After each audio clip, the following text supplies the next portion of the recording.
السلام علیکم ورحمۃ اللہ تعالی وبرکاتہ۔ الصلاۃ والسلام علیک یا رسول اللہ صلی اللہ تعالی علیہ وسلم۔ اللہم افتح علینا حکمتک وانشر علینا رحمتک یا ذا الجلال والاکرام۔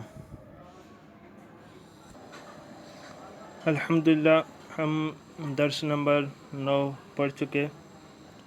کافی حد تک ہم نے نحو کے متعلق معلومات حاصل کر لی۔ امید ہے کہ آپ لوگ نے تمام چیزوں کو ذہن نشین بھی کر لیا ہوگا اور اچھے سے سمجھ بھی لیا ہوگا۔ تو کوشش کیجئے گا جس طریقے سے میں نے بتایا تھا، جیسے سبق آگے بڑھتے جائیں ان کا نقشہ آپ بنا کے روز دہراتے رہیں۔ جیسے کہ میں نے کہا تھا، لفظ کی 2 قسمیں، مفرد مرکب، موضوع معمل۔ پھر موضوع کی 2 قسمیں، مفرد مرکب۔ پھر مفرد کی 3 قسم کی، اسم فعل حرف۔ پھر اسم کی تقسیمات کیے، جنس کے اعتبار سے مذکر مؤنث، پھر اس کی بھی تقسیمات کیے۔ پھر افراد کے اعتبار سے تقسیمات کیے، پھر تذکیر و تانیث کے اعتبار سے۔ تو اس کو آپ پوری تفصیل کے ساتھ ایک ایک چیزیں روز دہرائیے گا، ٹھیک ہے۔ آج ہم پڑھیں گے وجوہ اعراب کے اعتبار سے اسم معرب کی اقسام۔ وجوہ اعراب، پہلے تو آپ یہ جان لیجئے، ابھی تک آپ پڑھنے پیچھے بہت مرتبہ دیکھا کہ حالت رفعی، حالت جری، وہ سب کے آج انشاءاللہ آپ سب سمجھ جائیں گے۔ تو پہلے بنیادی چیزیں یہ یاد رکھیں کہ ایک ہوتا ہے مرفوع، ایک ہوتا ہے منصوب اور ایک ہوتا ہے مجرور۔ یہ بھی آپ نے پڑھ لیا پچھلے سبق میں، کسے منصوب، کسے مجرور، کسے مرفوع کہتے ہیں وہ سب۔ اب جو مرفوعات ہیں وہ 8 ہیں، وہ بھی انشاءاللہ آپ آگے پڑھیں گے۔ پھر منصوبات، وہ ہے 12، وہ بھی آپ پڑھیں گے۔ اور مجرورات وہ صرف 2 ہی ہے، ٹھیک ہے۔ اب دیکھیے، اگر مرفوعات کی قسم سے لفظ ہو تو وہ حالت رفع میں ہو جائے گا، اور منصوبات کی قسم سے ہو تو حالت نصب میں، مجرورات کی قسم سے ہو تو حالت جر میں ہو جائے گا۔ یہ چیزیں یاد رکھیے گا، ٹھیک ہے۔